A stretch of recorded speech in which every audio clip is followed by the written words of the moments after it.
Welcome back to The Lead. I'm Jake Tapper. We're covering breaking news now. President Obama just spoke by phone with Iranian President Hassan Rouhani, the first communication between the U.S. and Iranian leaders since 1979. President Obama says they've reached a, quote, comprehensive solution over Iran's nuclear program. That's the hope, anyway. Now, we're mindful of all the challenges ahead. The very fact that this was the first communications between an American and Iranian president since 1979 underscores the deep mistrust between our countries, but it also indicates the prospect of moving beyond that difficult history. I'm joined now by conservative radio host Mark Levin. He's the author of The Liberty Amendments, Restoring the American Republic, the author of the New York Times bestseller and host of the nationally syndicated Mark Levin Show. Mark, thanks so much for joining us. Obviously, we had this interview planned previously to talk about your book and to talk about the budget fight, but President Obama gave us some breaking news to talk about. What's your reaction to news of this phone call? That's my reaction. What next? Just, the dictator just for the transcript. The dictator. Well, I'm sorry, but the dictator in North Korea going to call him next, and we'll sit down with them and so forth. The fact of the matter is, did not this moderate say that they're not changing policy with respect to their production of nuclear weapons? Didn't he say that? Well, so what are they talking about on the phone? I have no idea. I don't know what progress they're talking about. It's amazing to me. The irony is unbelievable. The president gets up there, he talks in very nice prose about, this is the first time we're having this discussion. This is a regime that hangs gay people. This is a regime that kills American soldiers. This is a regime, as I speak, that's torturing freedom fighters in that country. Meanwhile, he talks about the Republicans as if they're holding hostages. One of his flunkies was on your show yesterday talking about them having bombs attached to their chest, and I'm not going to talk to them. Now, the Iranians, sure, we're going to talk to them. This is a first. Boehner, no way I'm going to talk to them. Does he even understand how silly he looks? Well, that was one of the things that I noted. He doesn't. That was one of the things I noted is that Republicans have been very critical of the fact that President Obama putting outstretched hands to talk with dictators, whether it's Bashar al-Assad or now Rouhani, whereas there's a very strong criticism he's not doing enough to negotiate with Congress. His position on the government shutdown is Congress cannot achieve unto itself, it doesn't have enough votes in the Senate to get rid of Obamacare, and therefore it's not fair nor democratic to try to force defunding of Obamacare by threatening a government shutdown or by threatening not to raise the debt ceiling. Why is he wrong? Oh, I see. So the only Congress that was Democratic was the one that passed Obamacare, so we're stuck with it forever. And I understand when he was a senator and he voted against increasing the debt ceiling, that was not going to throw the economy into hell. No. And now as President of the United States, he's talking about a government shutdown. We have to pay our bills. Does he even understand how this works? You're paying existing interest, principal, and pensions. Existing, not prospective. We've taken $200 billion a year. That covers all that and more. He doesn't want to negotiate because he doesn't want to talk about that. That's perfectly fine. Now, we've shut down the federal government 17 times in 19 years. I've got it right here. It's NBC, so it must be true. From 1976 to 1995. People got their checks. The military didn't go home. The border was as secure as it was then as it is now. So all these scare tactics mean nothing. And I just want to inform some of the folks there at CNN, the Tea Party is not, like the reptile house at the zoo, this tiny group of people. It is people who are concerned about $17 trillion in debt, $90 trillion in unfunded liabilities. This president has added enormously to this, so it's kind of ironic that he's talking about paying our bills and the debt and so forth when he's accumulated so much of it. Well, without question, there's a lot of people who are concerned about the debt, and the Tea Party caucus and Tea Party patriots, the groups throughout the country. So what's he going to do about it? Well, here's my question, why is President Obama the only one responsible for the deficit if Congress is not able, both the House and the Senate, to pass a budget that starts to bring the United States within its means? That's an excellent point, and you're exactly right, which is the reason I wrote this book. But he talked today about the budget.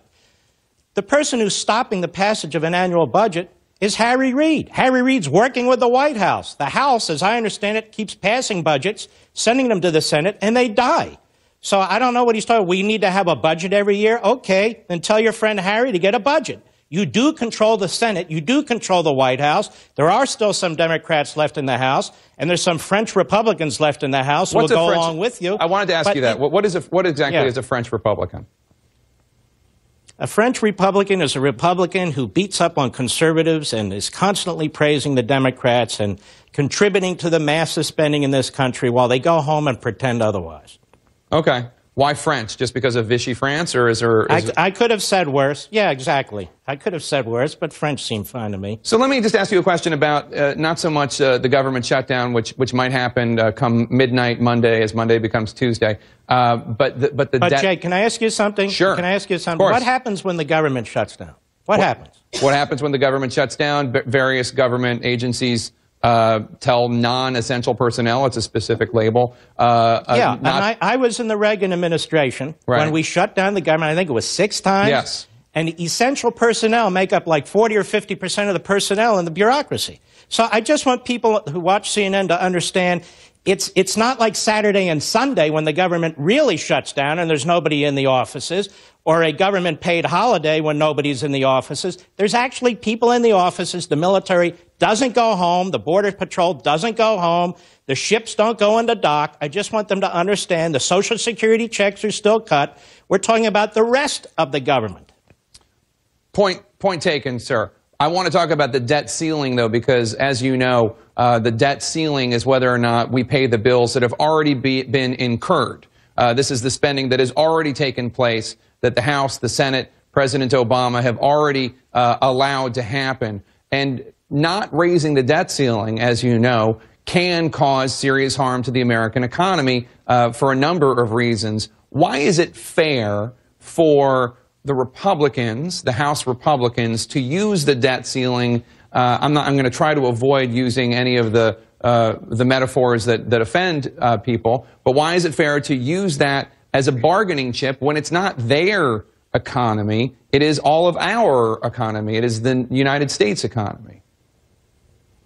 Because we live in what's called a constitutional republic. And it's interesting, under Article 1, spending, taxing, borrowing has to come from the House of Representatives first. Maybe the president doesn't understand that.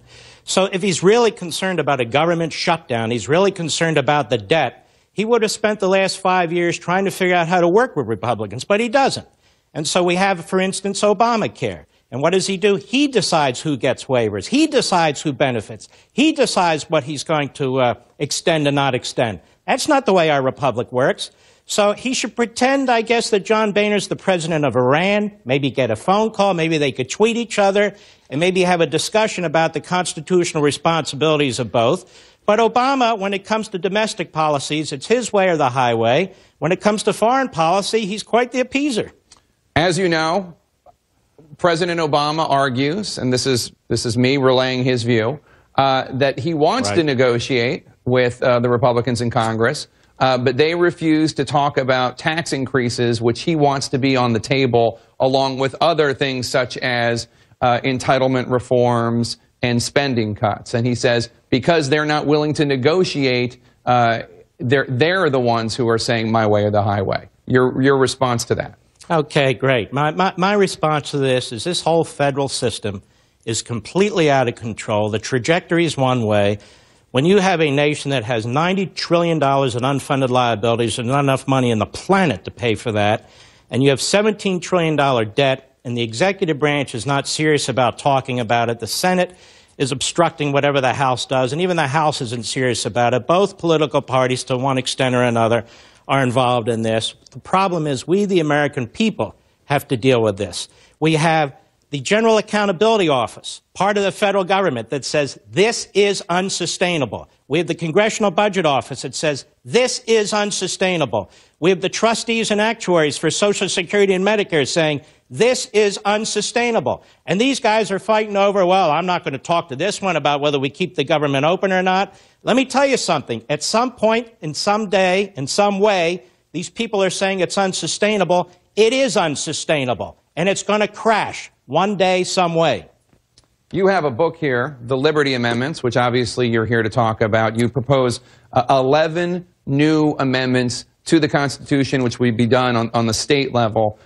We don't have the time, obviously, to go through each one. But I do think one of the ones that I wanted to ask you about has to do with term limits. You propose no more than, I believe it's 12 years aggregate. Is that right? For members of Congress? 12 years for members of Congress, aggregate, one house or the other, or both. And it's not only that. What I'm proposing is, under Article 5 of the Constitution, listen, I know when I talk about the Constitution, it's very quaint, sort of, but, you know, these guys, they swear to uphold it. And so from time to time, we ought to refer them to it. And under Article 5, there's two ways of amending the Constitution, through Congress or through the state legislatures. And the framers at the time said in 1787, someday your Congress may become oppressive. Someday your federal government may become oppressive. There has to be a way for the American people to react to this, respond to this in a constitutional, legitimate, and civil way, and that's through the state legislatures proposing amendments to all the states, and just like if the Congress proposes them, 3/4 of the states would ratify. The problem right now is we have a centralized government, concentration of power, unmoored from the Constitution. That's why they get into these fights. You know what they're fighting over, Jake? They're fighting over power. Who's going to be imposing their will on the American people? That's not the way it's supposed to work. The system is broken. The constitutional construct is broken. And what I suggest in the Liberty Amendments is we have to restore the Republic by breathing life back into the Constitution. One just quick thing, sir, and that is, I just want to ask you quickly, the one most cogent argument I've heard against term limits for members of Congress, and you do also propose them for the Supreme Court as well, but for members of Congress, the strongest argument I've heard is against them is all that would do would be to empower anonymous staffers and anonymous lobbyists who would then truly have even more power in this town. Are you not concerned about that at all? I am concerned about that, and I'm not the font of all knowledge. I've proposed 11 reform amendments, and if, God willing, we do get to this convention of the states to propose amendments to the rest of the states, this is something that really ought to be taken up as well. We have a permanent ruling class. They go in one direction. You could see it in the debate with the attacks on Ted Cruz. It's not just the Democrats, it's the Republicans too. It's not just Obama, it was Bush before him too. Massive debts. I mean, the president says, I have cut the deficits greater in 60 years since World War II, he said today. He starts at $1.4 trillion and he gets it down to $700 billion. $700 billion yearly deficit. That's the biggest deficit that has ever existed prior to the Obama presidency, and he's bragging about it. That $700 billion is added to the $17 trillion in overall fiscal operating debt. Mark Levin, the book is The Liberty Amendments. Very successful, popular conservative talk radio host. Thanks so much for coming on. We hope you'll come on again. I will. God bless, Jake. Thanks. You as well. Let's go back to our panel here. Gloria Borger, Candy Crowley, and Jim Sciutto.